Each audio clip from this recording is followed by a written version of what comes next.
Listen. That was stupid. But no.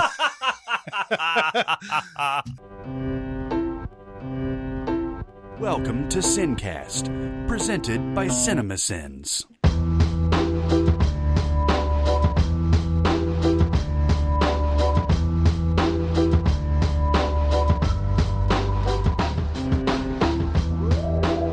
All right, everybody. Welcome to the SinCast. This is Chris Atkinson from Cinemasins, joined as always by the voice of Cinemasins, Jeremy Scott. Gibble gobble. Yep. And from Music Video Sins, Barrett Share. Hello. Ooh, that was dramatic. So, we tried to do this yesterday. There's a lot to unpack right now. We did do it. We succeeded. That's debatable.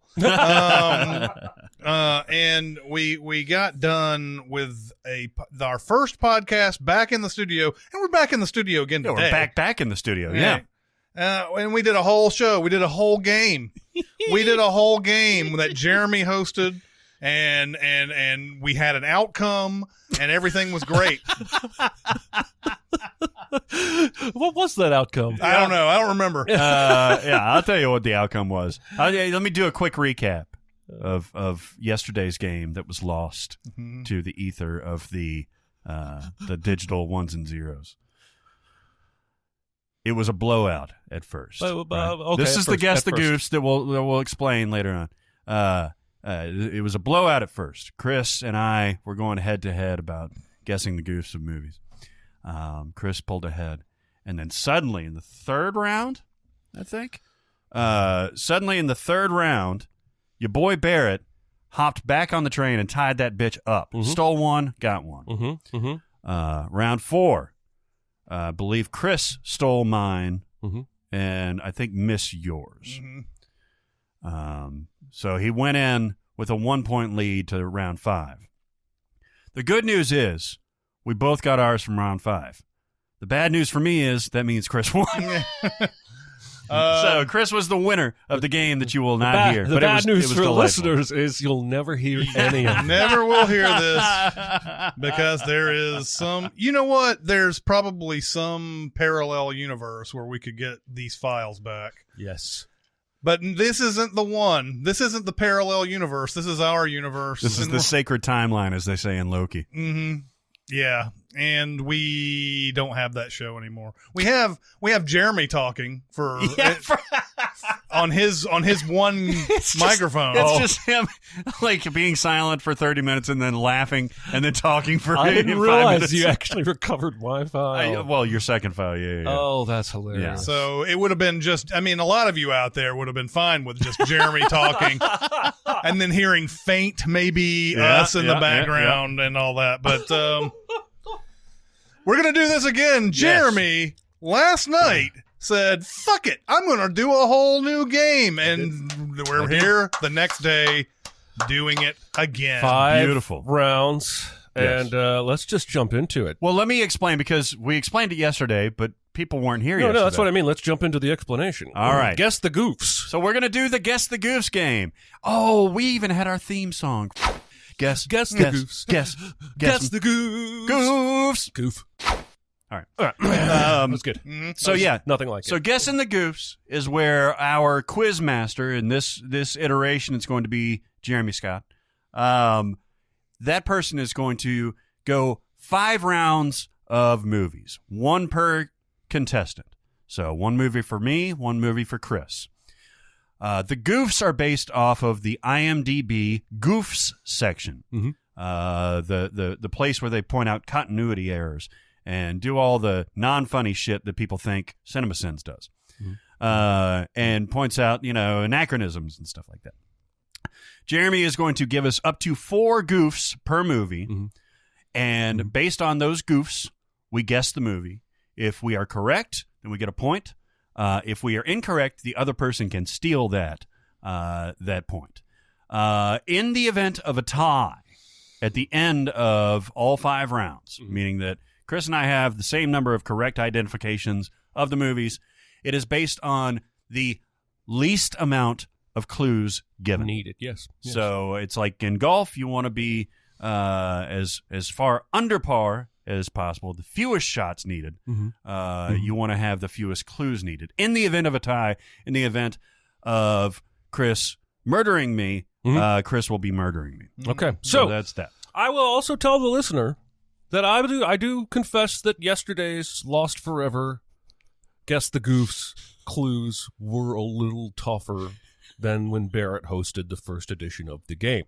And I will also admit that I probably swung the pendulum a little bit back the other direction when coming up with the Goofs for the second round of the game, because I didn't want the reputation as the guy who never lets people score. Well, I hey, want people man. to score. You're a defensive-minded quizmaster. A 4-3 outcome yesterday sounds fair. Absolutely. I agree. It was tough but fair. Yeah. All right. Well, who's going first? Are we going to stick with Chris being the first? Chris will be first. All right. All right. Just like yesterday, I'm going in 5-year increments, and our first two movies, one for each of you, are Okay. from 1990. All right. Okay. Chris, your first goof. In the party scene at the very beginning, if the Tokyo Stock Exchange had just opened, it should be deep at night in L.A., not afternoon. Okay. Tokyo Stock Exchange. Repeat one more time, please. Sure. In the party scene at the very beginning, if the Tokyo Stock Exchange had just opened, it should be deep at night in L.A., not in the afternoon. Okay, let's go to the next one. All right, there's second clue. 1990 movie. When they leave the opera and go to the park, she removes his shoes. But when he starts to lay down, the shoes reappear. Leave the opera.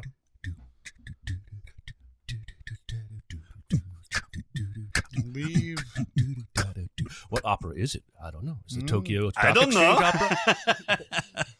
There's a party and there's an opera in this scene. Sounds like a hot ticket. It does. Go to the next one. All right, your third clue. At breakfast, after the first night, the arrangement of objects on the table changes between the shots. After the first night. Why is that so funny? Because these are the easy ones. Oh, I see. Well, I do believe there's a giveaway clue, or I tried to put a giveaway clue, third or fourth, for all of these, so that it wouldn't be so impossible. But yes, the first few, maybe I'll just lie. Maybe all I do is lie. Party scene, an opera scene, and an objects moving scene from the first night. Yes, at breakfast after the first night. So this is something that the characters go in knowing it will be a multi-day thing. Insightful. Yes. Insightful. All right, let's go to the next one. All right, your final goof. I already am feeling guilty. When she's in the bathtub singing Kiss, she sings the same line twice. I am the devil.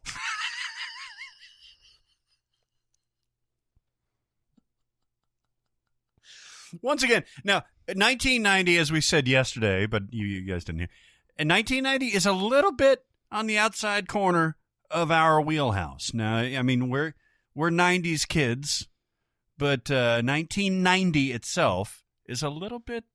We were all younger. we were all younger. Yeah. Like much younger. Yes. I mean, these clues sound like they're giving it away, but I'm not sure if I know this movie. I know you know the movie. I'm not sure the clues did you any justice. There's a party scene at the beginning. There's an opera. There's a first night, breakfast, and she sings Kiss in the tub, but repeats a line.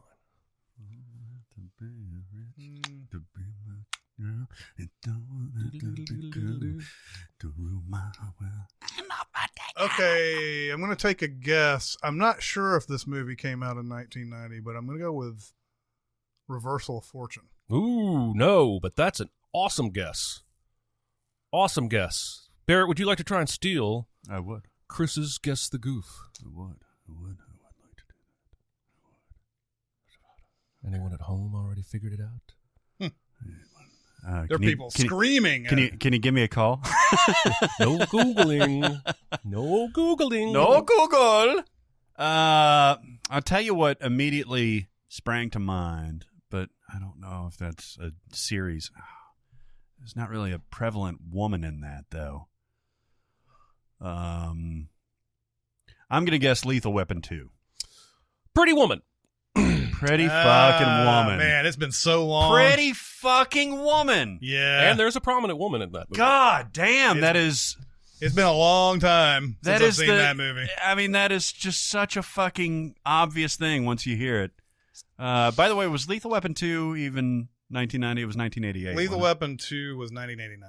Oh, I was close. Reversal of Fortune, by the way, was 1990. Hey! Nice. But that, I'm not even sure I would have gotten that with a few more. Even, I mean, the bathtub one.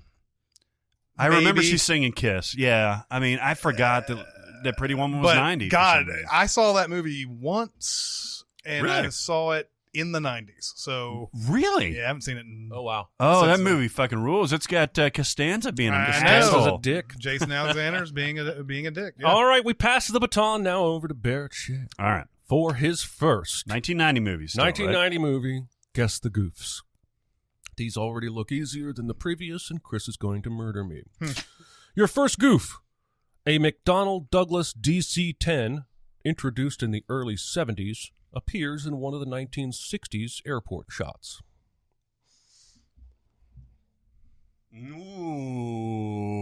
Ooh. Oh, no. Would he do it? Would he do it? I don't know. Would he do it I don't know. after one clue? I don't know, but if you're wrong, you're fucked. Let's go to 2. Oh. I'm a pussy. Okay. Oh, I wanted it. I I'm wanted pretty sure it. you're right. In an early 70s scene, Visa and MasterCard logos are on the front door of a restaurant. At the time, MasterCard was MasterCharge, and Visa was Bank Americard. That does nothing for me. I know. God damn it. I know. You want a third one? Yes, please. Young Henry is right-handed. Old Henry is left-handed. I mean, I got to clear my head of this one thing that I'm thinking about. Maybe it's completely wrong. It's not Flight Plan, Flight plan. which was one from yesterday. Oh, listeners. Jesus Christ! Let me have 4. I've got to broaden my. The same Brain. truck with the red cab in the front is used in 3 hijacking scenes. Well, I'm glad I got that because it's not what I was thinking. I don't think. Okay. MacArthur B-52's Rock Lobster is in the 60s Mhm. scene. Mhm. And then in the 70s, there's a MasterCard when there should be a Master Charge. And a Visa when it should be Bank Americard. Bank America. Really? Bank America? Yeah, I don't know. What a fucking mouthful that was. Whatever that bullshit third one was, where it was like salt and pepper shakers or weird. What is it? What was the third Young one? Henry is right-handed. Oh. Old Henry is left-handed. Henry.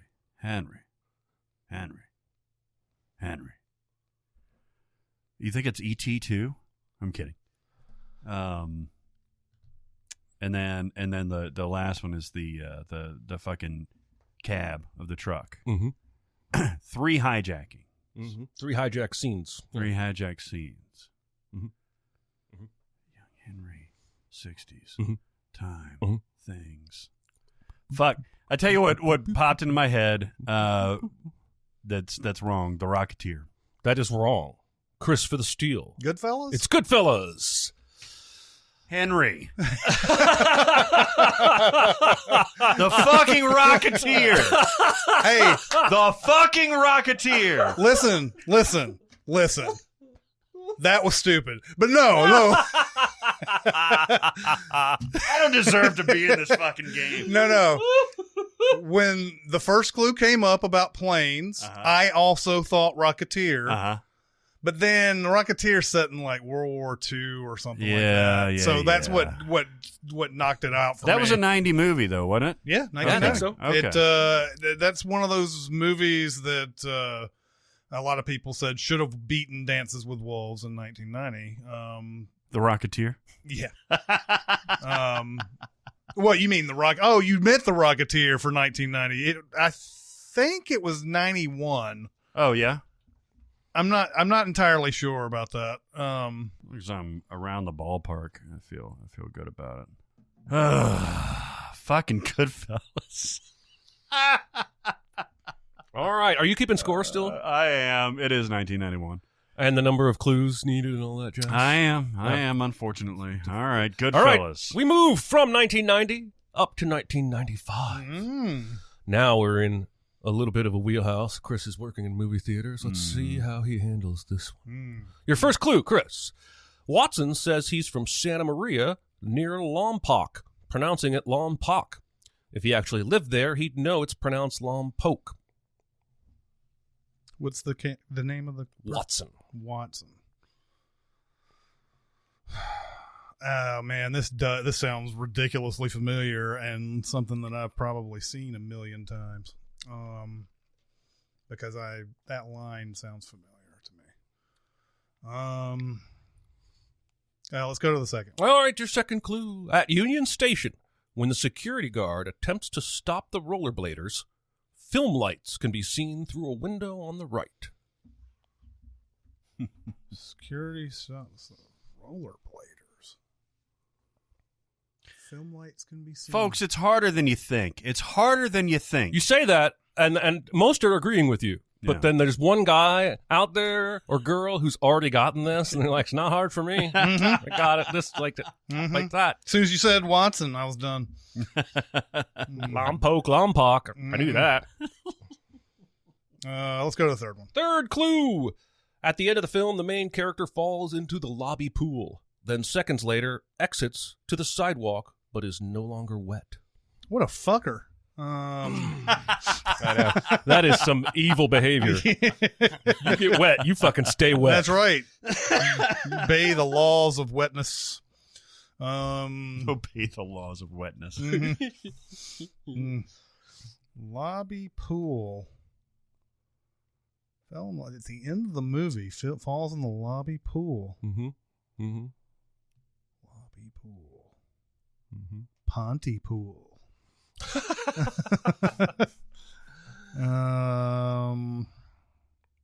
Let's go to the next one. All right, the final clue. Huey actually blows his cover for pretending to be deaf in front of Mr. Smith and gets away with it. When Smith tells Huey that he remembers a shoe shine used to cost 2 bits, Huey responds with a head nod and a slight grunt. God damn, I know I've seen this movie. Oh, man. Barrett's over there like, I know what this shit is. He's doing that I'm hiding my shit-eating grin face.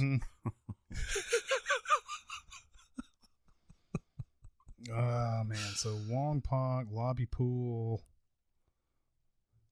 fake deafness. I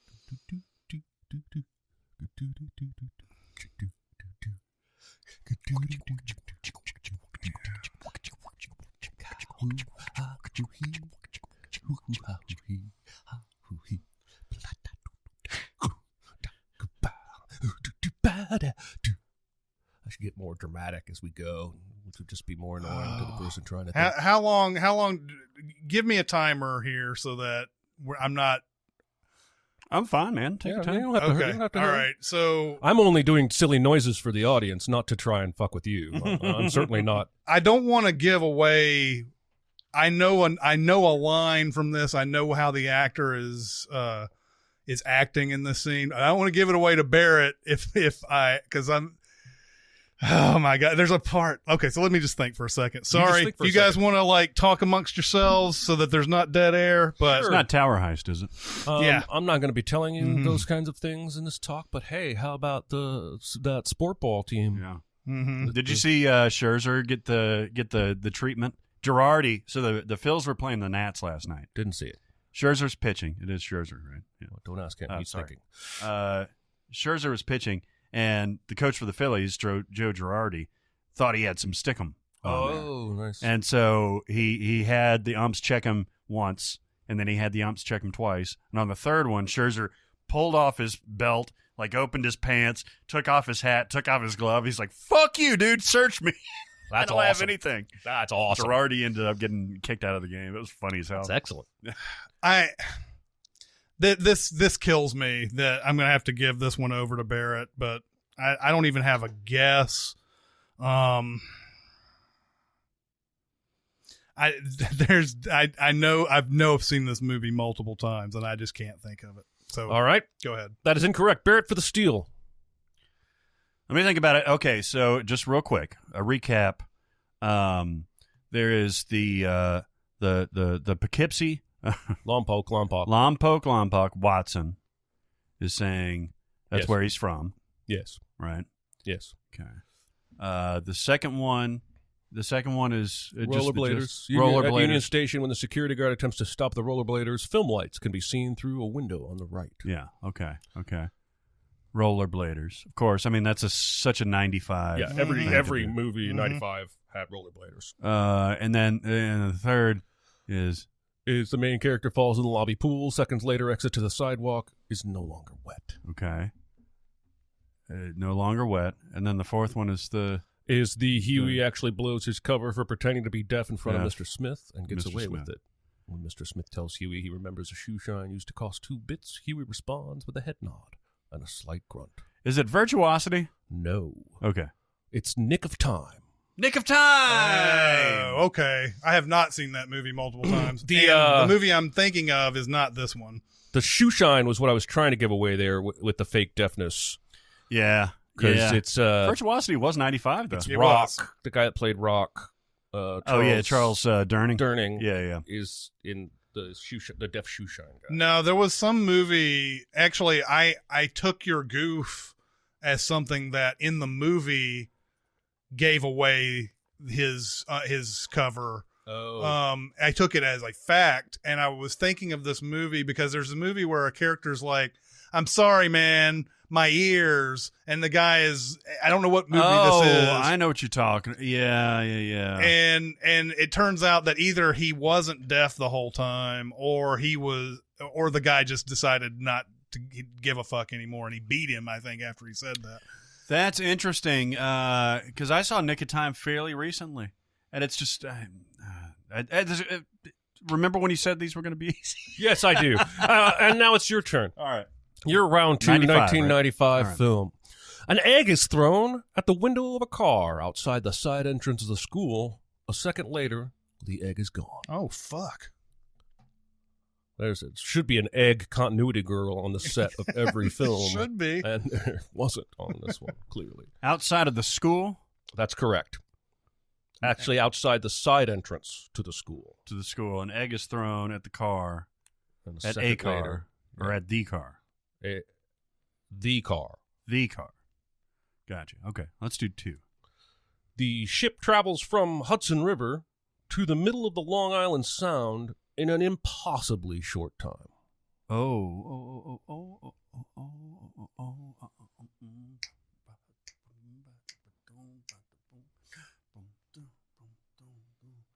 Number 3, please. The vault guard at the bank radios his captain during the break-in. However, the person who replies is wearing a lieutenant insignia on his collar.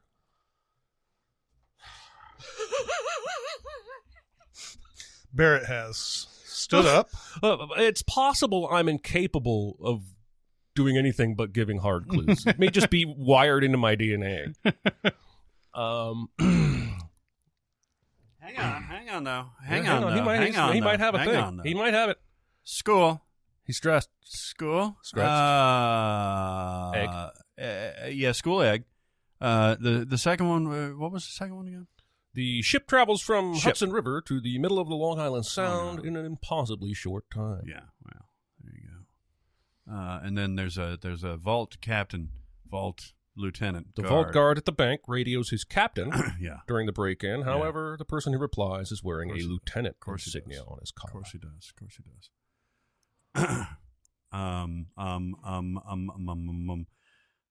Let me get the movie that I'm thinking about in my head. 95, right? 95. Okay, give me 4. The second body in the dump truck in the aqueduct is missing. School, egg, Hudson River to Long Island, right? Vault guard, second body. Interlinked. This is going to be another guess. I don't think any of us have known right off the, well, except for Goodfellas, right off the bat. I'm going to guess the score. Chris for the steal? There's two movies going through my head. The score was 2001. It's a good movie, though. It is a good movie. I'm just going to go with The Usual Suspects. It is Die Hard with a Vengeance. Oh, shit. That's right. Interesting.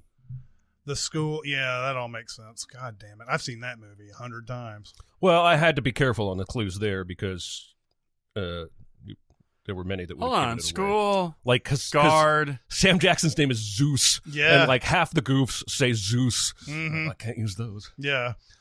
Second one is Long. They go to Long Island? The boat. The boat that they explode out in the harbor. Oh, I whatever. got you. I got you. Um, And then what was the last one again? I'm sorry. The second body in the dump truck in the aqueduct is missing. I got you. That's where they. Yeah. Mhm. I got you. There, I was hoping the aqueduct would tip it over, but- I mean, that's the thing is that there's that whole aqueduct scene in Die Hard with a Vengeance. Yeah. All right. Score. Where do we stand after 2 rounds, Barrett? 1-0.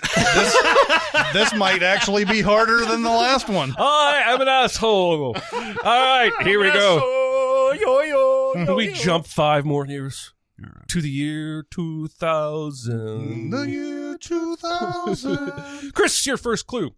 The tattoo on Richard's arm disappears in several shots after the tattoo is given.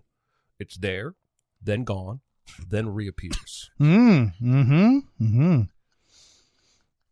That kind of is implied by the first sentence, right? That's why I love these goofs, man. There's no stone left unturned.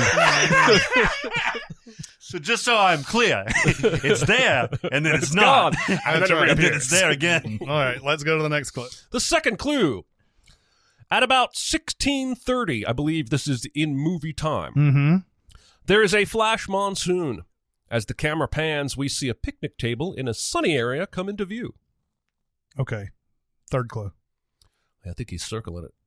When Sal says, "Come with me," to Richard after waking him from his nightmare, her lips only move once. I'm going to go for this. No, don't. I think I have it. I could be totally wrong, though, but I'm going to risk it. Oh, awesome. A Perfect Storm. Oh, No. it's not correct. All right. Okay, I can get we've never done this before, but can I get the fourth clue? Or do I have to steal at this point? I don't know. I feel like I should probably steal at this point. Yeah. I think I got it. All right. Let me go through them again. Richard has a tattoo that was there, and then it's gone, and then it's back there again. Yeah. And then what was the second one? At about 1630, Monsoon. there's a flash monsoon. As the camera pans, we see a picnic table in a sunny area come into view. Yeah. When Sal says, "Come with me," to Richard after waking him from his nightmare, her lips only move once. The beach. It's the beach! Yeah! He tied it up, folks. He tied it up. Barrett is entirely too invested in this game. I'm so sorry. I just wanted to get one. Entirely too invested. What was the fourth one, by the way? The final clue would have been after the shark attack, there was a large trail of blood on the beach. Then, all of a sudden, it's pure white again. Okay. Yep. I've actually remember seeing that. Sorry about that, Chris. That is a movie I love watching disrespectful. 2/3 of the way through, and then I just flip away. Oh, it goes off the fucking rails. 2000. Oh, It goes really? off the fucking rails. But yeah, no, I finally something clicked on that one. I would not have gotten it on the fourth clue. Well, it's such an innocuous movie, especially a Danny Boyle movie. Are you ready, Barrett? Yep. For your third, and this is your 2000 movie. 2000. There's a John Deere Model A or B tractor in the shop. These tractors did not begin production until 1934.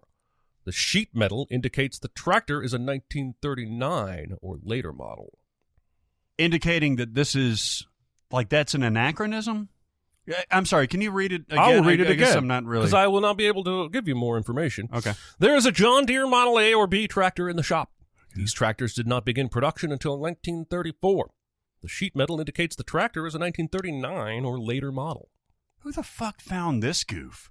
Who the fuck is looking at that? I don't know. That sheet metal right there. That ain't the 34 model. That's right. Exactly. Yep.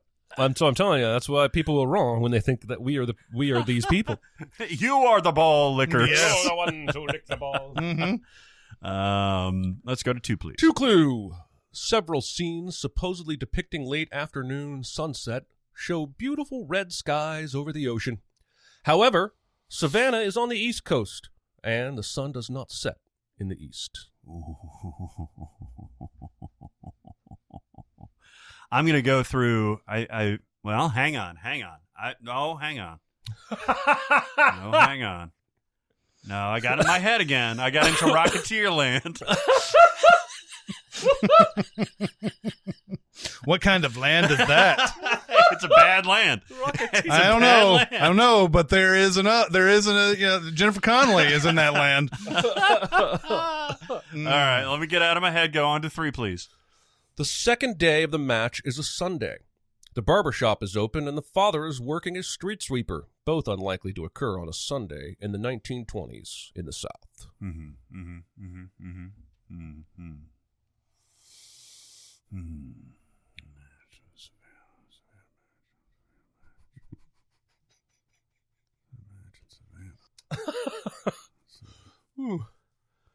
Match in Savannah. He's working on it. And that's a Sunday. He's chewing it.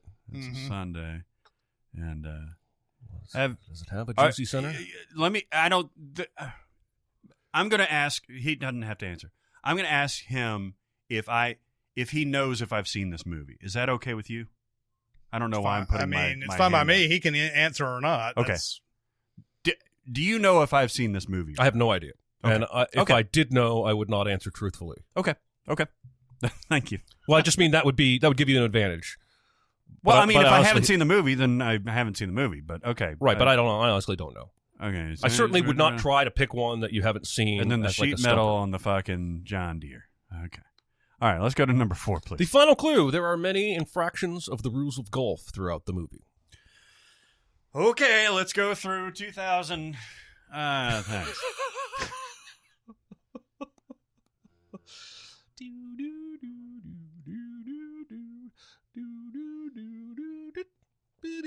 Well, that was. This is what I was thinking, and that's why I asked, because we had a conversation fairly recently. The Legend of Bagger Vance. It is The Legend of Bagger Vance. Okay, we had a conversation recently about how I hadn't seen this movie, and you were like, "Oh yeah, I should see this movie." I vaguely remember talking about the movie. Okay. I did not remember you saying you hadn't seen it. That's impressive, though, that you get it without even. Well, I mean, I was thinking 2000 golf movies. It's either that or like. That's the only greatest game ever played. Greatest game ever played was the one that I was thinking. Could have been one of those. All right, Chris. Hang on. Okay, so Hanging that was on. round 3. I have improbably taken the lead again in 2000 movies for some reason. Again in 2000 movie. And now we are ready for 2005. Chris, your incoming clue.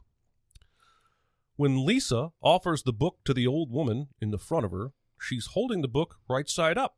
However, when the woman takes the book, it's upside down. But a few shots later, it's right side up again. Mm-hmm. As they do. Lisa, book. Let's go to the next one. When Lisa tells Cynthia to put her code into the computer, she says _L Reisert. However, on the computer screen, it shows as L _Reisert. Oh, naughty girl. Inverted the L and the underscore. Why is this boner? Let's go to the next one. All right. When Lisa stabs Jack in the throat with the pen, oh shit, she is seen stabbing it in and pulling it out. Yet in the next scene, the pen is still in Jack's throat. Jesus Christ. I am Jack's throat. It started off so nicely. She gave a book. She put in a password. Now she's stabbing someone. Oh my god. And she stabbed him repeatedly in the throat. I'll be damned. Let's go to the next one. All right. When Lisa is being chased through the airport and falls, she gets up and runs right. But in the next shot, you can see that she was supposed to run left to get to the train. Yeah, this is Red Eye. Yes. Yeah. Are you fucking kidding me? You fucking fucker. You fucking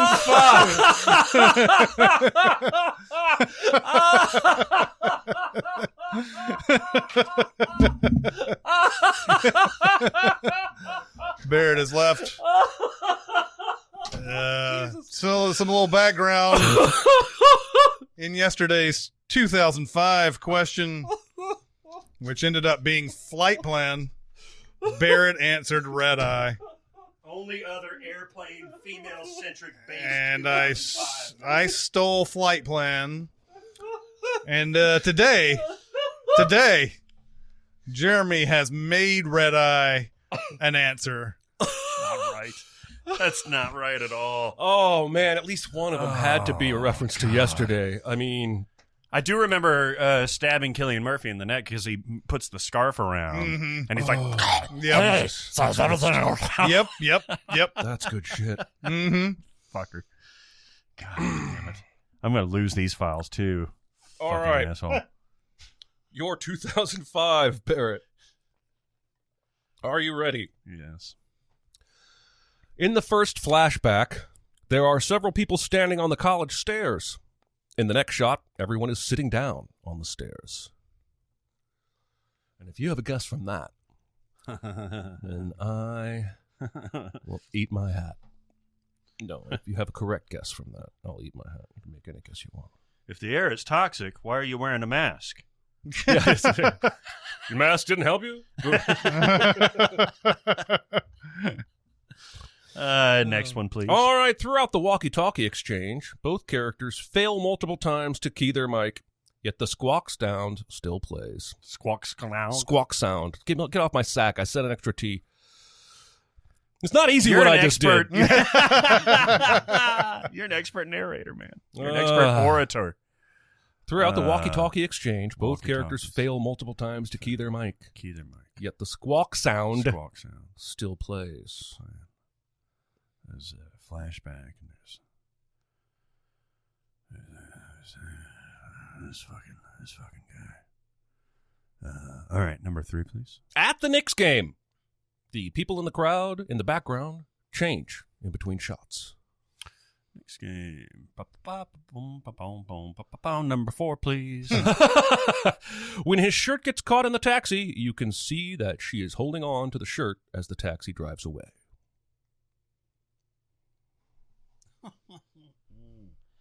Fucking Red Eye. You motherfucker. You should be thanking me that I didn't give that to you and end up having stumped you with it. I would have gotten that shit. Well, no, I wouldn't have, because I would be like, he's not going to do Red Eye. There's no fucking way. All right, man. So we got in the flashback, the people on the stairs are standing up and then sitting down. On the first flashback, there are several people standing on the college stairs. Yeah. In the next shot, everyone is sitting down on the stairs. Yeah, they are. Throughout the walkie-talkie exchange, both characters fail to key their mics multiple times, yet the squawk sound still plays. So there's probably multiple flashbacks. At the Knicks game, the people in the crowd in the background change between shots.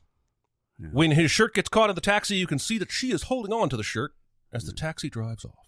Are you substituting pronouns occasionally for names? Okay. Not, I mean, occasionally. But sometimes they're just in there.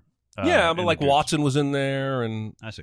With Ghost yesterday, we had Sam and Molly and I should have left out Syl, because that's what gave species away. Certainly left out everything that would be identifiable about this shit. Yeah, I could tell you her name and it wouldn't help you. Her name, who's holding the shirt. Yes.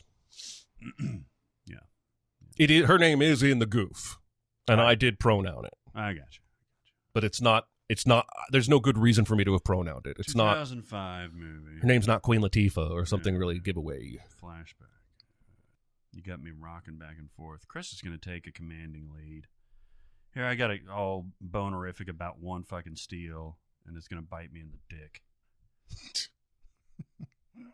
Oh, boy. 2005. What a bad year. What a bad year for film. Got married in 2005. Mm-hmm. Not bad. Yeah, I ramble through these 2005s quite a bit, and All right. Hang on one more second. Flashback. This. No, that's not even in New York, you fucking idiot. I'm just gonna guess match point. It's not that. It's not. Chris. 2 movies have gone through my head during these questions, and because we had Red Eye, I'm thinking of another connected movie from this last one. Oh. But I don't know. And I'm thinking of an obscure movie that you may have seen 40 times. The walkie-talkies make me think it's not the obscure one, though. And I'm going to go with Miss Congeniality 2. Oh, no. I wish I'd have thought of that. It's not that. The other guess, which doesn't count, was Bedazzled. No. Oh, Bedazzled or Bedeviled? Bedazzled. Bedazzled. I actually thought about Bedazzled, too. Mhm. If I told you her name was Sarah, would that help you at all? No. It's Hitch. Oh, Hitch. Yeah. No, I was thinking Bedazzled, too, because Brendan Fraser is the... Is that what you're talking about? The He Elizabeth plays- Hurley and... It's Elizabeth Hurley and what's her Brendan name Fraser. from AI. The mom from Artificial Intelligence. Oh, okay. I can't remember her name right now. But she's a reporter, and he's he wishes to be a Yeah. basketball player. Right. And he's got everything going for him, and he's got the girl of his dreams in front of him, and then she sees his dick. Yeah. And it's not big. That's exactly what I was thinking. Yeah. Was that 2005? I think it was. Wow. See, I didn't think that was a 2005 movie. It could be a little bit earlier, but So it was a Hitch, huh? It was Hitch. What? Bedazzled was 2000. Yeah, I mean, flashbacks and Hitch. I don't remember flashbacks and Hitch. Yeah, because he's crying at the girlfriend dumping him in the rain. He's outside the window going, I love you. I've seen Hitch 1.5 times. Oh, man. Okay, but the good news, it's all tied up. It's all ladies and tied up gentlemen. going into the Going final into the round. last round. Last round, And all it's right. definitely harder than last time because nobody's getting 4 on this one. Nope. We might even get 3. I know. We may have to go to extra innings. Oh, boy. Oh, boy. I apologize. This is so much easier. All right, Chris, we're back to you. We've jumped forward 5 more years All to right. the year 2010. All right. A pickup truck was shown at the beginning of the movie with a Pennsylvania license plate on the front bumper. Pennsylvania does not issue front license plates. Oh, fuck. Yeah. No, they don't do that in Pennytown. Pennsylvania don't fuck No, around. no, fuck those guys. Yeah, let's go to the next one. Okay, I really thought that one would give it to you. Yeah, I know. This one surely will. Observe the trees in the background of the Observe the trees in the background of the film. It was shot over the course of September to November. Hence, there are scenes with green trees, fall colors, no leaves, then green leaves, then no leaves. Clue 3. I didn't even wait. All right, we're getting closer now. You see, there's green leaves, and then there's no leaves, and then there's fall leaves. Fall leaves. It's crazy. Back to the no leaves. During the press conference, we see the police vehicle arrive with Connie. Then, when the camera close-up focuses on Frank and Will, she can briefly be seen jogging towards them. Then, we see Connie exit the police vehicle. Say that one more time. During the press conference, we see the police vehicle arrive with Connie. Then, when a camera close-up focuses on Frank and Will, she can briefly be seen jogging towards them. Then, we see Connie exit the police vehicle. What is she doing exiting? Okay, go to the next one. Final clue. When he's climbing down from the engine at the end of the movie, Will's hand shows his wedding band. Safety regulations forbid wearing wedding bands and other jewelry due to preventing injuries. Connie and Will. Will The and Connie. engine. Connie and Will. Pennsylvania. Tree colors. Observe the trees. Observe the trees. Look, they got the green leaves, then they got the full leaves, and then they got no leaves. Then they're green again. You The fuck is up explain with that. these leaves? It defies all logic. What was that last one again? When he's climbing down from the engine at the end of the movie, Will's hand shows his wedding band. Safety regulations forbid wearing wedding bands and other jewelry due to preventing injuries. Unstoppable. Unstoppable! I had that one too. He got it! Nice one. He Nice one. got it! Very nice. I was like, He don't got do it. it. Don't say it. Don't say it. Don't say it. Oh, nice one. All right, so I got this is for all the marbles right here. This is it. All I wish right. you would have given me unstoppable, but no, I'll get fucking, fucking Bedazzled. dick in the ass. Yeah. All right, here's your 2010 final movie, Barrett. Nurses with dicks in their asses. Kodak is Volume written... 4. Do you want the clue? Sure. All right. Because I have the power to make it harder. That is what Kodak. your college girlfriend said. Is written backwards on a building in the final rooftop scene, revealing use of a mirror image.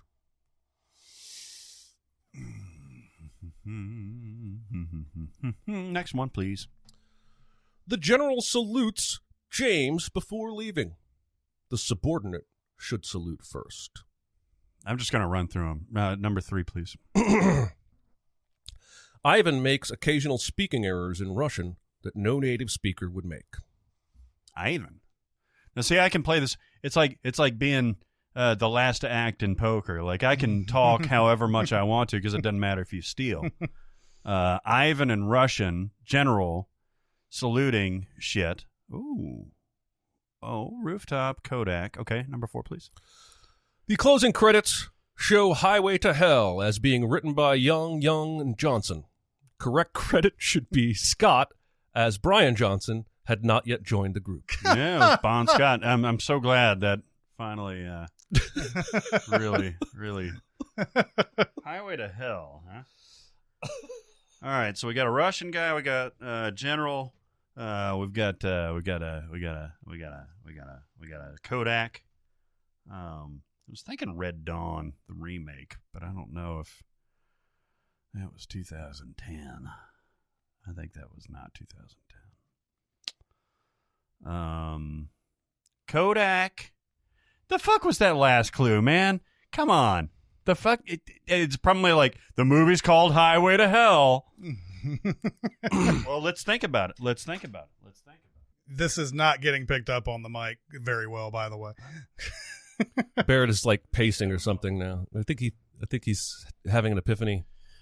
But is there a general? Oh, We're gonna the Golden Army. I don't know if there was a general, and I don't know if there was any Russian. This is for all the fucking marbles. I'm sorry I'm taking so long, but the 2010 Russian rooftop Kodak. Russian rooftop Kodak. Highway to Hell. Bon Scott wrote it instead of Brian Johnson. How do those motherfuckers sound exactly alike? I know, How do you find right? anybody that sounds like Bon fucking I don't Scott? know. It's the same thing with Journey, right? Yeah. I can sound like this. I said It's another hell movie. Hold on, I'm going hell. I'm going hell. Hell based, devil based. You are making me think of my Ride the Bull song that I told you guys about that I wrote. Mm-hmm. Ride the bull. No, that's not how it goes. It goes, ride the bull. Gonna scream and shout. Ride the bull. Gonna fuck you out. That's exactly right. I'm so glad you remembered that. Oh. Holy fuck. You know what would be great is if somehow, some way, because of this podcast, AC/DC recorded that song. And they're like, hey, your name's Jeremy Scott, and we have a Bond Scott. I just know at the end it says, and you've been bucked off when you ride the bull. Been bucked off. I'm going to lose this motherfucking game because I'm going to go Hellboy 2, The Golden Army. Christopher the Steel. Oh, man. I don't know. Let me see if I can go over the clues quickly one more time, and then I'll try to give a guess. Yes. Oh, I definitely didn't accidentally close it already. That's true. You didn't. Here we go. Hellboy 2 was 2008, so I wasn't too far off. All right, your clues here are: Kodak is written backwards on a building in the final rooftop scene, revealing the use of a mirror image. Ivan makes occasional speaking errors in Russian that no native speaker would make. The general salutes James before leaving. The subordinate should salute first. And the closing credits show Highway to Hell as being written by Young, and Johnson. Correct credit should be Scott, as Brian Johnson had not yet joined the band. Probably wrong, but I'm going to go with A Good Day to Die Hard. No. The only other clue that I could have given that would have made both of you get it, I think, because I actually had 5 clues for all of these. Give me one more. Randy's Donuts, a famous Los Angeles landmark, does not have interior dining. Iron Man 2. Iron Man 2. Ah, yes. You motherfucker. I honestly you thought... give him a climbing down from the fucking engine, hey, but Randy's fucking Donuts didn't show up in my fucking Iron Man fans are going to roast you for not realizing Highway to Hell was a closing credits song of that movie. AC/DC. Yeah. It's Tony Stark. AC/DC equals Tony Stark. How many times have you seen Iron Man Ivan? 2? How many times have you seen Iron Man 2? I got your bird. How many times have you seen Iron Man 2? I don't know, 3? 2? And the first one, like a bazillion, right? Yeah, probably 15, 20. I will say, by the way, when you were Quizmaster, yes, you did the same fucking thing. Oh. What did I do? You gave me a bunch of, there's no fucking mountains in Kansas. And meanwhile, Jeremy got like something that was like, the movie is called The Truman Show. The movie is called The Truman Show. So, wow. All right, everybody, it's time to talk about BetterHelp. Yes, it is. It's BetterHelp. It's BetterHelp. It's online counseling, folks. Look, even though we're back in the studio, the three of us, we love it. We love the camaraderie. Yeah. We love the camaraderie. We love the personal stuff. When it comes to interacting with your mental health professional, online stuff is so good, man. You can video chat with them. You can text with them. You have a counseling room, folks. Here's what the counseling room is.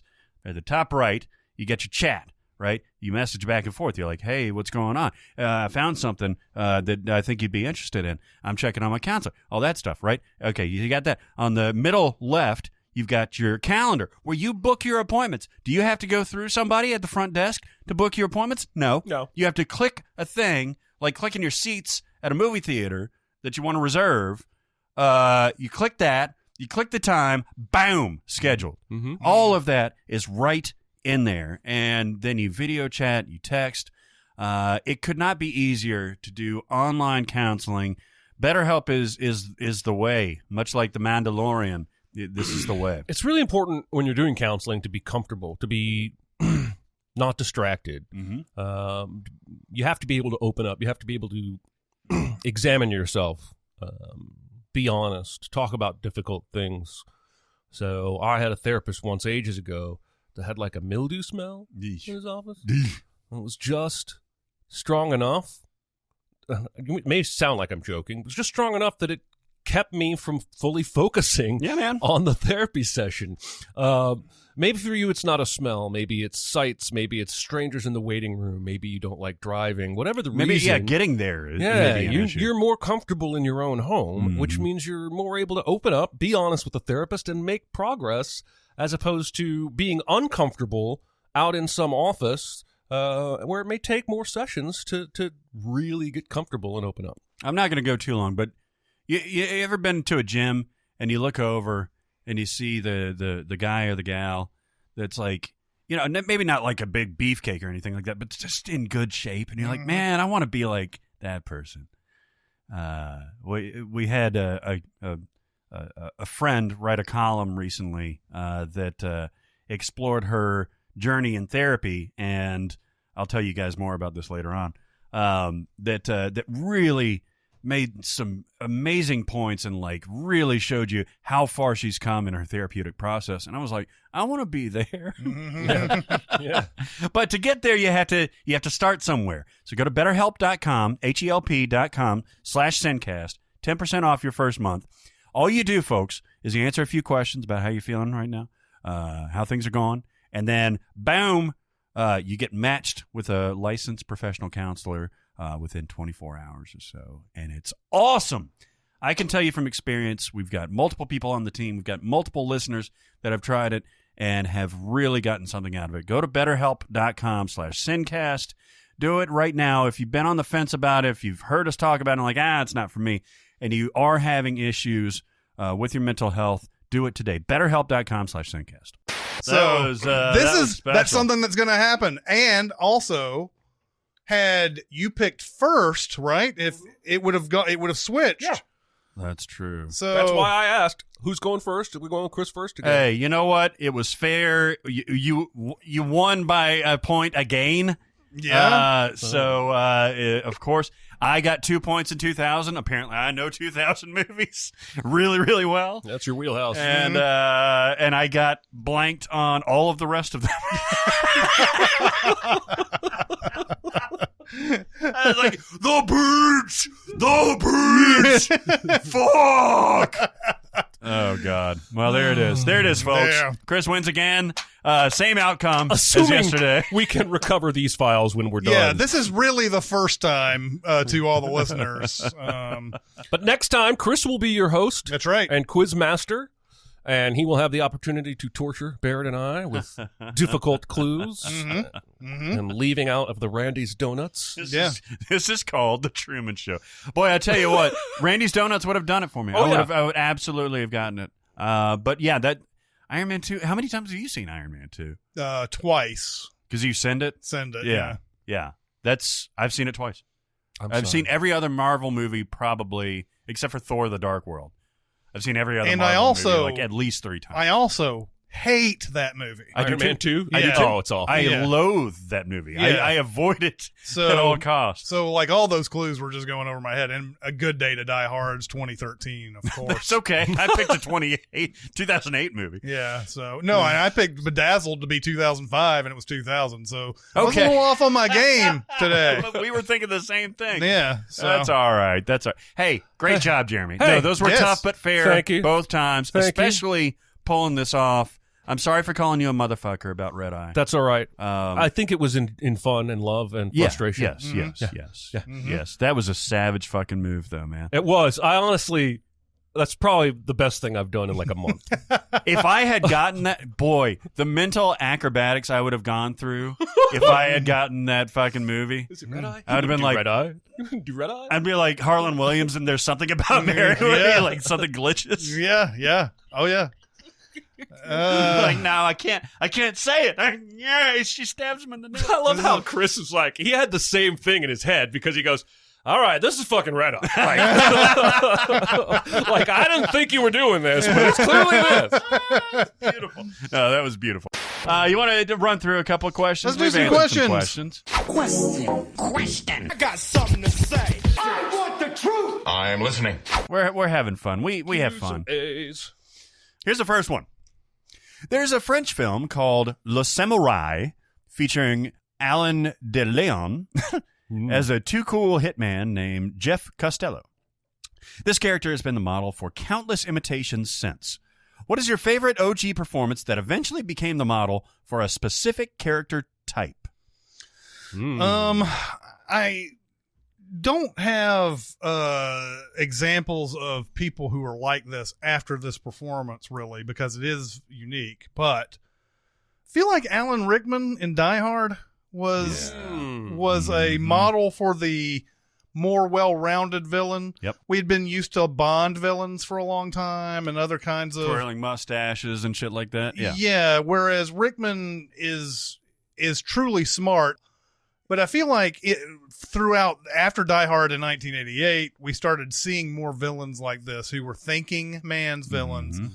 They couldn't quite get to where Hans Gruber was or anything, but they were modeled on that a lot throughout the 90s, and we started seeing a lot of these kind of things.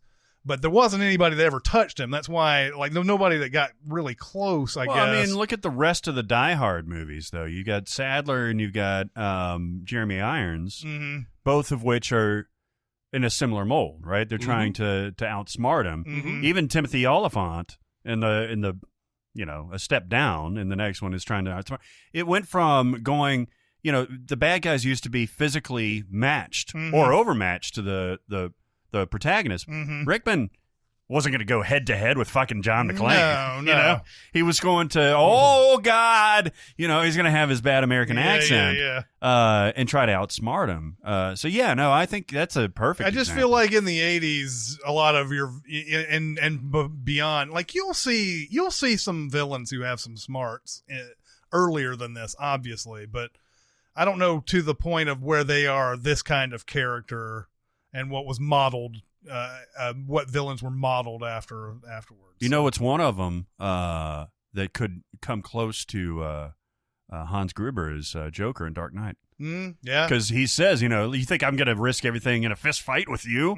He's trying to outsmart Gotham, really, and Batman. It's a good one. I like that a lot. All right. Yeah.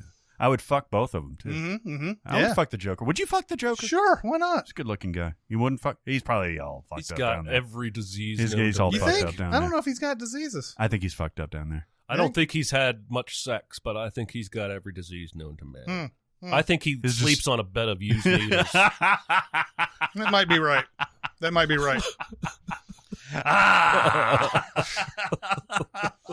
I don't have anything anywhere near as clever as that. That was a really good answer.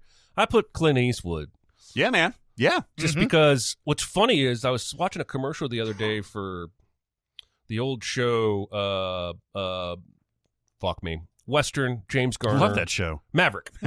I was watching a commercial. I was on some channel that was going to run a Maverick marathon later, which tells you my TV habits. The original Maverick, the old show. Yeah. And it was showing scenes from the episodes, and one flashed by, and I was like, is that fucking Clint Eastwood?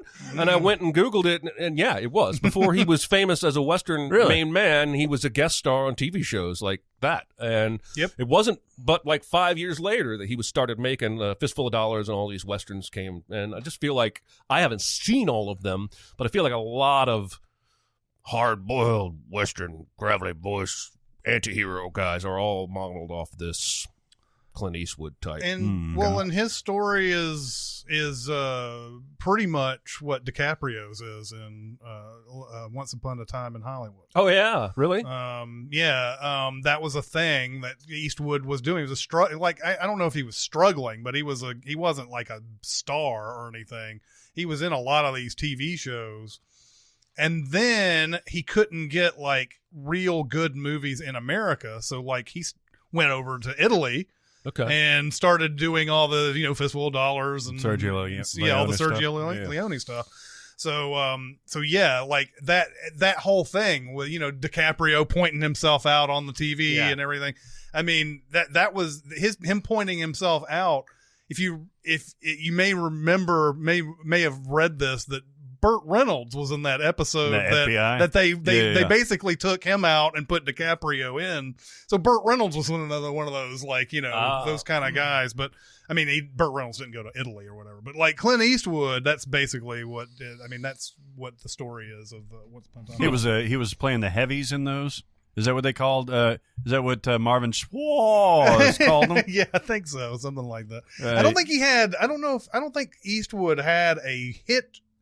He didn't have the apex and then go down. Right, and come back he up. was always down, and then he moved up. But now he's moving up to his 90s. He is. You have another one? You have another one, right? I wrote down Bruce Lee just because I don't think. Speaking of Once Upon a Time in Hollywood, I don't think I think he inspired a lot of cocky martial art. You're absolutely people. right. Whereas Absolutely. I think a lot of martial arts before him was a little more solemn and ceremonial even. And he's the kind of guy that brought this, come at me, bro, like the Neo doing the come hither to Agent Smith. Or even fucking Raid guy. Raja. Rama? Yeah. Well, I just watched that the other day again, and I had to settle for the English dub version. Oh shit! Oh, that sucks. It's really, Is it really bad? hard to watch. I can't watch dub versions I can't anymore. either. I mean, I wanted to see the kitchen fight, so I hung with it, but it's hard to watch, man, because nothing matches anywhere. Even Eat Man is like, fuck you, like I'm gonna kick your ass, and it's the polar opposite of like Jackie Chan, where Jackie Chan is like cartoonish, like, oh, I don't want to fight, I'm gonna figure out a way out. But Bruce Lee's like, Yeah, and I think before that there wasn't a lot of self-promotion. Yeah. In movie characters or in real kung fu. It was just more of we're following a discipline here. Anyway. I love kung fu movies. Mm-hmm. My first one is a singular comedic talent that I think has been tried to be copied, like Peter Sellers. And I was thinking about his work with Kubrick, in particular, Lolita, where he is at the beginning and the end of the movie, playing a really off-the-wall character, when the rest of James Mason is straightforward, albeit also awful as a person. Shelley Winters is pretty straightforward. Lolita herself is pretty straightforward. But this guy is just all over the place. He's gregarious, he's taunting, but he's also, in the end, begging for his life. And then you think of course, Dr. Strangelove. Yep. And you think of, he plays many different characters. He plays Dr. Strangelove. He plays the guy in the fort, and then he plays the president. And his character as the president, even though Dr. Strangelove gets the main laughs and everything, his character as the president is my favorite because he's just like, Dimitri, look, Dimitri, I can't stop this, okay? There's no need to use that language. But I think there's a lot of people that have modeled. He's got, of course, he ended up winning the Oscar for being there, didn't he? He was nominated at least. Yes, I think he did win, but I'm not. I'll look it up. He was in Murder by Death. He had a lot of nuance to him, and I think actors like Tom Hanks, I think actors like Jim Carrey, Bill Hader, Lily Tomlin even have that sort of breadth. Like, Bill Hader's a funny fucking guy, but also if you watch Skeleton Twins or you watch Barry, you can see a lot more going on there. Same thing, obviously, with Tom Hanks. Tom Hanks started off with The Bachelor Party and Splash and fucking, all these in Big and stuff like that. But even in Big, you saw some dramatic undertones. And then starting in Philadelphia, he really, really knocked it out of the park. Peter Sellers was nominated twice for acting, never won. Melvin Douglas did win for being there, by the way. And he was a nominee for Best Short Subject Live Action Subject. So I guess he directed this. Was Sellers nominated for Dr. Strangelove? Yes. Okay, so being there in Dr. Strangelove. Yeah, I'll say this: he and Jerry Lewis, I guess you have to throw in this, but I would put more emphasis on Sellers. Sort of, I think he inspired Eddie Murphy. Interesting. Because Eddie Murphy has had that kind. You mean multiple roles and stuff like that? He's never really had like that dramatic career. He did in Dreamgirls. He got nominated in that, but that multiple role thing he did in Coming to America, and he did it again in Nutty Professor. I'm sure there were others who did it great before Peter Sellers, but Peter Sellers is the one that I always think of, especially as that Dr. Strange archetype as doing several characters at once, because they're so different. And of course, you can't not mention Pink Panther, by the way. The original Pink Panther is actually really, really good. What about the hamburger Columbo? What about Peter Falk? Like, do we think that he inspired people to do that fake aloof detective kind of shtick? Probably so. I feel like I've seen that. Like the detective in Talented Mr. Ripley is doing the same kind of thing where he's like, oh, I'm not really all that smart. You must be right. No, I feel like there's been a million of these. Willem Dafoe and American Psycho. Yeah. Do you like Huey Lewis in the news? Yeah, I think that, I don't know if Columbo was the first of that kind, but he certainly is the most prominent because he came out during a time of like Kojak and like all these hard-boiled detectives who Joe Friday. And then he's the harmless. Oh, I'll have a cup of tea and one more thing. Yeah, it's good stuff. I do have to mention that Mary Tyler Moore, I think, broke the mold for upwardly mobile, self-sufficient women, especially on TV. Candice Bergen and Murphy Brown, Tina Fey in multiple things, but 30 Rock is one. Amy Poehler, Julia Louis-Dreyfus. I would say Ellen DeGeneres too, especially how her show turned into really launching her career. So I think Mary Tyler Moore really deserves a lot of credit because I don't think there was a lot of, if any, female-led shows besides I Love Lucy in which she's still kind of beholden to her man in that show. Yeah. You want to do one more? Come on. Sure, let's do one more. Come on. I want to have this discussion. It is maybe our last. When do you consider a group of movies to have moved from a series to a franchise? Now, a little background. I got a wonderful email from one of our listeners that was mentioning how close-knit and wonderful our Discord community is. I know Chris mentions Discord at the end of every show, but you guys on Discord really have a community. We interact as much as possible with members of our team, and somebody posed this question, and apparently it lit a fire about semantics, about how and when and where, what's a series, what's a franchise, what's this, what's that, and I think it's an interesting thought experiment. At what point does a series become a franchise? 3. After 3. Done. All right, guys. Next problem. Yep. A 3 is a trilogy. Hold on. What do you mean? What do you mean after 3? Like at 4th 3? movie and on. 4th movie and on. You become a franchise. At 3, you're a trilogy.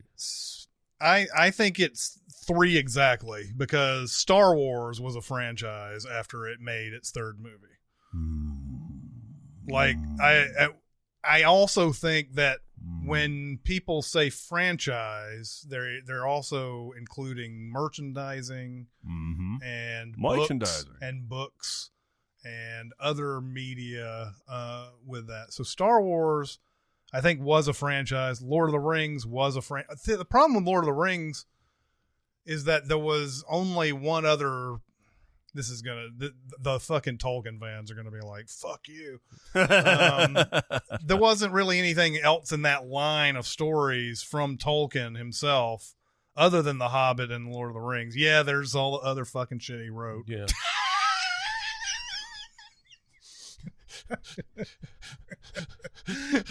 You imagine C.S. Lewis being like, he's got some other fucking shit that he wrote. Fucking J.R.R. Tolkien. Yeah. No, I mean it's that those backstories and everything don't really. They do, but they're not franchise material. You wouldn't go out and like, let's see how much of the Silmarillion that I can make. How many movies I can make out of that. What is that, by the way? Is that like the genealogy of Jesus? It's like an and shit encyclopedia of Middle Earth. Okay. And there's the other one that he wrote that's a companion. I can't remember. Is there any narrative structure to the Silmarillion, though? Yeah. Not from beginning to end. I think there's narratives inside it. I see. But it's more like the Bible of... Like the beginning of the Gospels where it was like Jesus begat this or begat that. I've never read the Silmarillion, and I don't think it's anywhere near that dry. I think it's just the history of Middle Earth in an encyclopedic depth. But I think there's storytelling there. But I think it became a franchise. See, I guess it depends. Like, there wasn't really much more story to say after the Lord of the Rings, Return of the King came out. Except for The Hobbit, which, whatever. Nobody likes The Hobbit. Fuck The Hobbit. Fuck The Hobbit. No, I mean, nobody likes those movies, right? No, I don't think so. Yeah, somebody does, exactly. Somebody thinks those are the best movies ever made. But then I don't know if this series is finally ever going to get made, but once that series once that became talk of a series, then yes, it became a franchise for sure. That is after the third movie, though, and it's after the sixth movie, if you really want to be technical about it. But I think studios look at something as a franchise as soon as they think they can make multiple movies out of it. I agree with that. So, but I guess it depends on what we consider franchise. Like, is The Mummy a franchise? It's made, they've made 3 with Brendan Fraser, and then, they've made millions of other Mummy movies before this. Universal has. Yeah. Was there a third Brendan Fraser one? Yeah, it was in addition to Scorpion King. Scorpion King, yeah. Scorpion King was one off. Yeah, Scorpion King was a spinoff, and then they made the Tom Cruise Mummy, which is going to be part of that was a big question for me. It's another franchise. If you've got multiple things based on the same character or whatever, does the one thing count as a franchise, or does it all encompass? Well, and that's the secondary question. When do you move from being a franchise into being a verse? Like the Monsterverse, right? Or the MCU. The right? MCU, yeah. And at what point was that a franchise? Iron Man was successful. I mean, Hulk. Once Avengers came out, I think. You think that was? By that point, there had been 5 movies that had come out. I think. Thor, it was Hulk was technically first, right? Or the Incredible Hulk, Iron Man, and then Hulk. Okay, and then Thor, Captain America, Iron Man 2 came out, and then Avengers. Because that's where Natasha came from. Was Iron Man 2. Yeah. The aforementioned Iron Man 2. So the MCU that did not have anything mentioned about donuts. So the MCU has multiple franchises inside its verse. Mm-hmm. Yeah, I see what you're saying. You're like Iron Man's a franchise. Thor's a franchise. Yeah. And that's true because they're coming out with different individual movies when they don't really have to. They could just, look at Thor. I mean, Thor's on its 4th movie right now. Yep. Mm-hmm. And that's excluding the 3 Avengers or the 4 Avengers movies. Mm-hmm. So he's going to have 7 movies that features him. Do you realize how much money that guy's got to have? And granted, he works hard, but man, you don't stop and think about how many. You only really think about Robert Downey Jr. because that's where you hear the $50 million price tag. Mm-hmm. But you take him out of the picture and you think about how many MCU movies Chris Hemsworth has been in. Yeah. How many MCU movies Chris Evans has been in. Mm-hmm. Like, those guys don't ever have to work again if they don't want to. No, and I kind of like the cut of their jib, to paraphrase Chris from earlier. Like, they seem to be taking it in stride. Like, Chris Evans doesn't seem like his character in Scott Pilgrim versus the World. Right. Yeah, he seems like very down he's to looking for a little girl good at math movies. Yeah. Instead of just like, I don't even know what Robert Downey Jr. I know he's producing the Sweet Tooth. And he produces that Perry Mason series. He was going to star in that Perry Mason. Yeah, he was going to star in it, but then they told him he was too old, so he produced, and they got Matthew Rice. Yeah, in the end, I think if it's just movies, 3 after 3, but if it spawns comic books and other books and toy action figures and you could almost consider Cars a franchise by the time the second one came out. Yeah, absolutely. They sold so much shit. Absolutely. Because that was okay. Do you think they made more? And I ask this very honestly. Do you think they made more money off the toys than they did the actual movie? Yes, very easily, right? I think you could say those that toys for are every movie. When was the last time you went to Disney? 8 years ago. Everything there is merchandise. The cup you drink out of, the fork you fucking eat your goddamn Mickey pie with. Everything is branded something. I want some Mickey pie. Made with real mice. I'm just saying, they don't miss an opportunity to sell you merchandise. Yeah. I bet you almost every Disney movie makes more in merchandising than in box office. You're right. You're right, man. That may not be the truth for every studio, because not every studio has Disney complexes around the world. Sure. But I bet Disney does for sure. Yeah. Star Wars is only going to get worse that way too, right? Because think about how much money they're making off Star Wars for the next 20 years at this ride that they've built. My kid has a baby Yoda.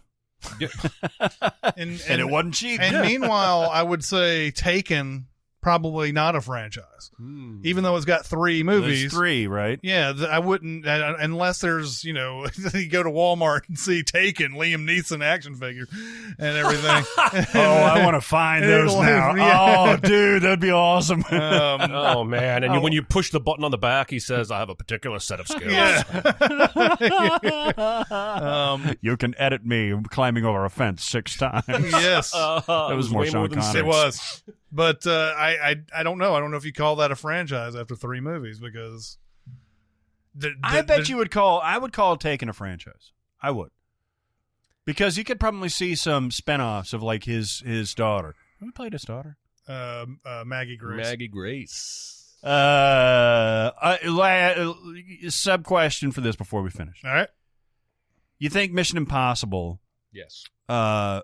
considered themselves a franchise after the second one? It definitely was, although this sounds wishy-washy, but it was a big TV series. It was.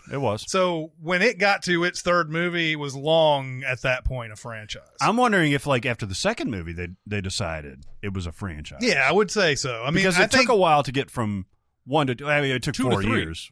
It took 4 years, yeah. 4 years And then- between 1 and 2. And then it took another 6 to get to 3. Yeah. But I that's a kind of IP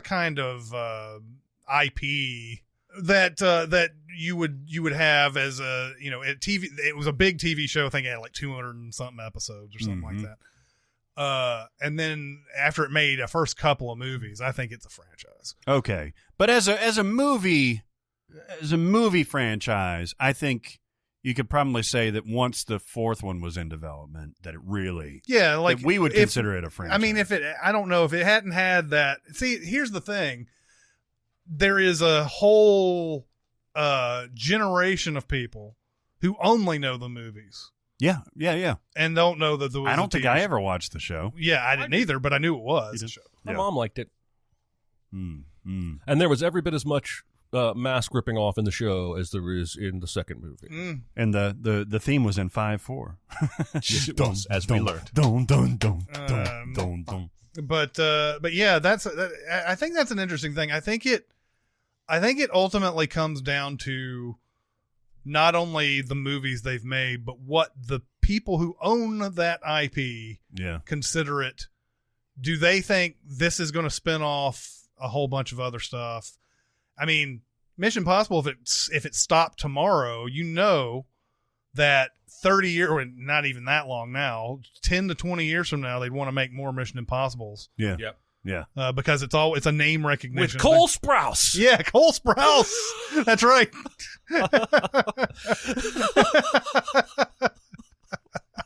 Very nice. Oh my God. Fuck Dylan. That's right. Yeah. Yes, it's much better that it's Cole Sprouse and not Dylan Sprouse. All right. Well, okay. That's going to do it for this week. Tell us what you think about the game. First, there's tree, there's leaves. The last The game, green. the last game was received well by most people. I would say. I think I had one dissent on Facebook. I can see that if you're listening to this and it's like there's some dead air here and there, you're gonna kind of. I'm gonna clean that shit up, baby. That's hey, right. you're getting gold. You're getting gold, people. Don't sleep on this. Yeah, It's a good game. yeah. And Jeremy was a fabulous quiz master. All right. I really, absolutely. in retrospect, respect the red eye move. I respect it. You've come I around don't in like about it. 30 minutes. I don't like it, but I respect it. Okay, that's good. That's good. Anyway, keep going to SinCast presented by Cinemasins on Facebook. We're also on Cinemasins Twitter. Music Video Sins Twitter. We're on Discord and we're on SoundCloud. And again, I'll remind, we don't have to give you a link to Discord anymore Fuck yeah. because we got the Blue Lion That's or whatever right. the fuck that is. That's right. The Blue Lion? Yeah, the Blue Lion. Rawr. That's going to do it for this week. It's Chris Atkins and Jeremy Scott and Bear Share. We'll see you next time. Thanks for listening. Comment on our episodes on our SoundCloud page. Check us out on YouTube, Twitter, Facebook, and Reddit. And be sure to visit cinemasins.com.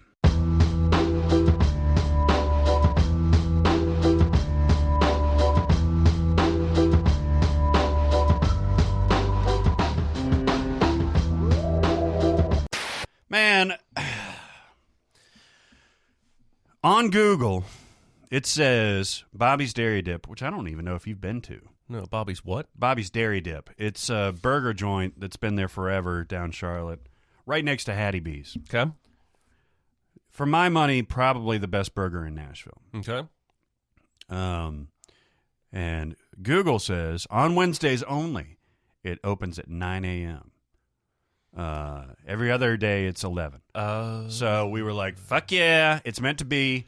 Let's go. While Jeremy's getting here, we'll fucking go and get some Bobby's Dairy Dip. So we go to Bobby's Dairy Dip, and I see on the window, it says, sorry, we're closed. And I'm like, no! And then all of a sudden, it opens, and there's this girl in there. And I'm like, yay! And she's like, no, we're closed. And I was like, ah! Okay, so during the pandemic, my wife and I wanted to eat at this, it's this bistro like 10 miles away, and we weren't sure if they were open in the pandemic or not. So my wife calls, and it rings and rings and rings. And so we're like, they're not open. We hang up. 2 minutes later, my wife gets a call, and it's the lady from the restaurant, the bistro, and she goes, sorry, we're closed. What? What? I was like, why did you call us back? Yeah. You just gave us false hope. No. Just tell me who you want me to fuck. That's a roller coaster. That's like what happened with Bobby's. Yeah. Man, I I had a second where it was like, one cheese. Oh, we're closed. Fuck! And then you had to settle for a McDouble. No. Because on the way there, we passed Hugh Babies. Oh, you went to Hugh Babies. And so I asked Chris, like, on the way, I was like, you want to pull an audible and go to Hugh Babies instead? He said, no. He said, nay. Nay. He said, nay. Nay. We're going to Bobby's. And I was like, you know what? You're right, Chris. We're going to fucking Bobby's. So after being rejected and then accepted and then rejected again from Bobby's, we're like, fuck it. Hugh Babies. And you went to Hugh Babies. Closed until 11. This is a long story just to tell me you ate a McDouble. And then we went to McDonald's. It's such a step down from one of the greatest burgers in the city It is. to a very, very good burger. Yeah. To fucking McDonald's. Similar story. My wife and I went out looking for brunch on like a Saturday. This was like 3 months ago. And the regular brunch place was closed for construction. And so we're like, okay, well, maybe we'll go to this other place. And there was a line out the door. And we were like, and we were getting more and more hungry and exacerbated. And we ended up having McDonald's sausage biscuits. Oh no. It always ends with McDonald's. It does. They're always open. You got a point? What is our favorite movie of 2021 so far? Spontaneous was last year, right? Yeah. Of the movies I've seen in theaters, Spiral would not be there. Yeah. Conjuring. Well, I didn't see Conjuring in theaters, but that would not be up there, obviously. Quiet Place. It's fucking... Quiet Place 2. Almost July. Yeah, Quiet Place 2 would be up there, probably. And then In the Heights. Oh, yeah. I think probably In the Heights is probably my favorite so far. There really hadn't been a lot of good stuff, has there? No, but I think there's just sort of been a holding pattern as to what Silk Road was pretty good. Zack Snyder's Justice League. Yes. Fuck off. Don't make me laugh. Coming to America, I didn't see. Yeah, and that wouldn't be up there. Oh, Barb and Star. Barb and Star might be my favorite so far. Still need to see that. Oh, that... I don't want to make predictions, but I think that's kind of up your alley. Okay. Minari came out in 2021, apparently. No. Well, I guess it did. I know, yeah, it's that. I guess it right? did. Yeah. It's the one this 2020, 2021 era is where we're going to have to make concessions on what we think what year a movie came out. What was The Courier? Oh, I know The Courier. What was The Courier? It was Cumberbatch. Bad Trip was bad. Godzilla v. Kong was bad.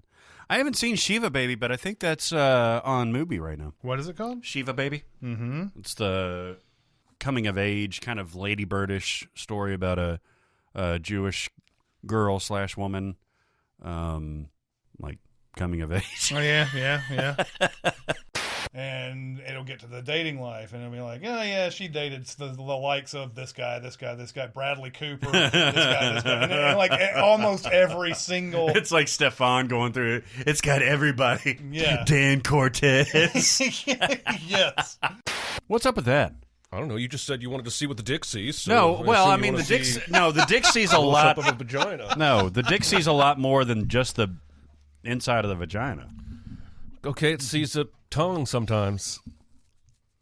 I hope. It doesn't have to... I mean, there's times where you're just playing around and it's flopping around. If you got a camera on your dick... My eyes do a good enough job. Say It's not that far away. Two and a half feet. Not that big of a perspective change. I'll just put my face wherever your dick camera is, and I'll see the same thing. But okay. I'm trying to explain this properly.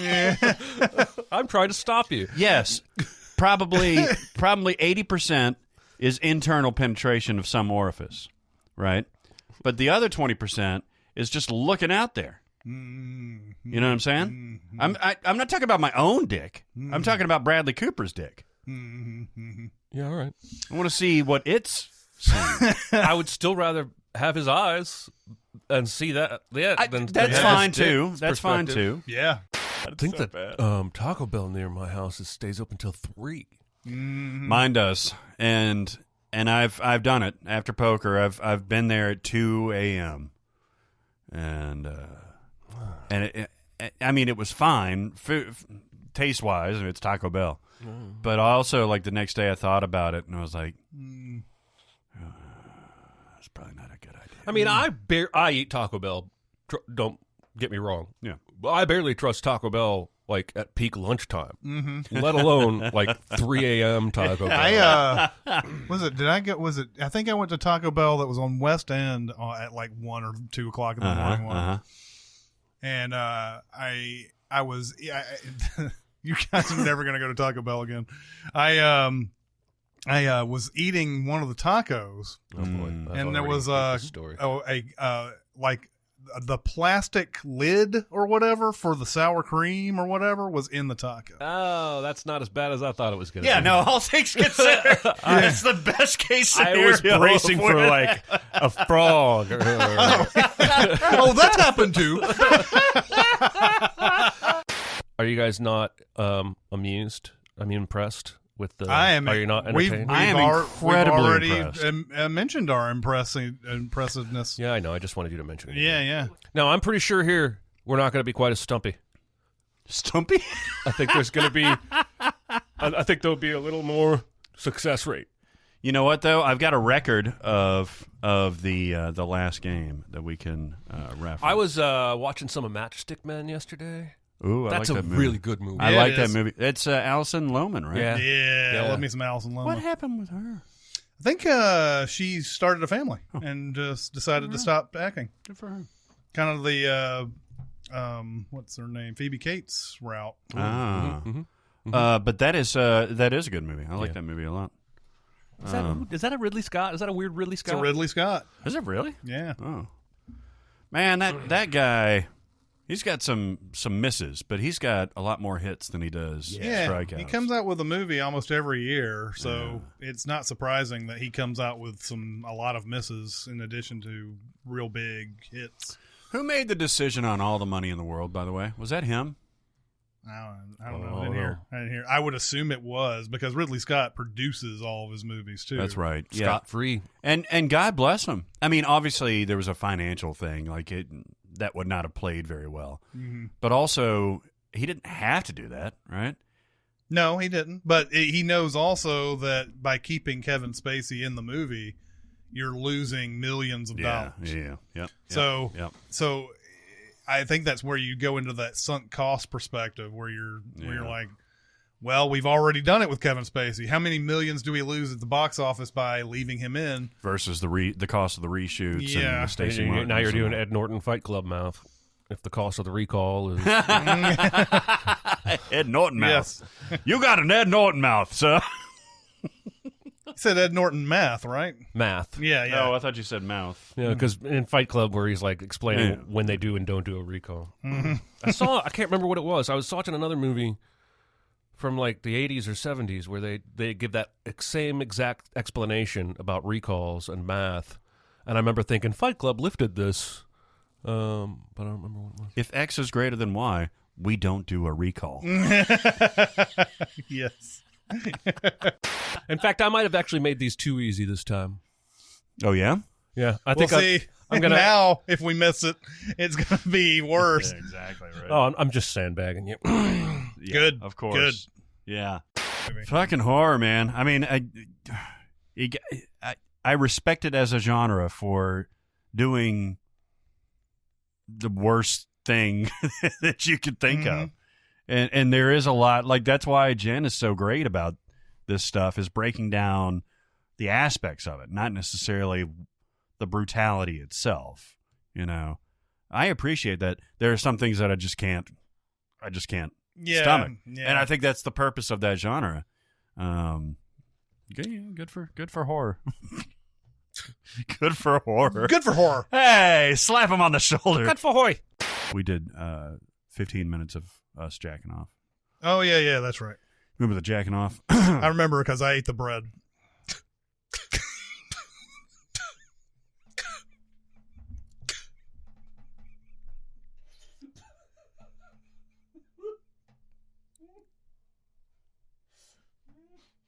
Why did you eat that bread? Oh, no, it's the game.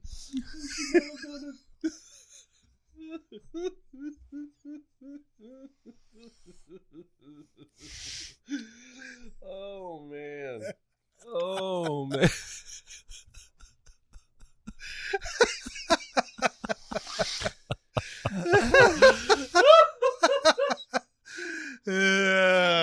Semen bread. That's right. That's right. Woosah. Serenity now. Woosah. Is that the Bad Boys reference? Okay. What is your favorite OG performance that eventually became the model for that eventually became a model? Yes. We can cut this. I don't see what the big deal is. Was it in? It's in Entourage where Turtle goes to this party, and this hot girl comes up and talks to him, and he goes. He's just like sitting there, he's staring off into space, and she's like, "Are you listening to me?" And he goes, "Sorry, girl, I don't listen. I don't hang out with 16-year-olds or whatever." And she goes, "I'm 21," and he turns around and goes, "Oh, really?" And she leaves because he says that. I'm just saying that this was like a Lifetime movie. I wouldn't recommend you watching, but I watched it. All right, sure. Yeah, you did. I watched it. I don't think anyone's ever pleasured themselves to a Lifetime. I didn't say I movie pleasured before. myself. Yeah, Sure. Yeah. I said I watched. You didn't say that you didn't. Still, they started showing the close-ups of the privates. Here's a dick's eye view. That's right. What it's like. This is what it's like.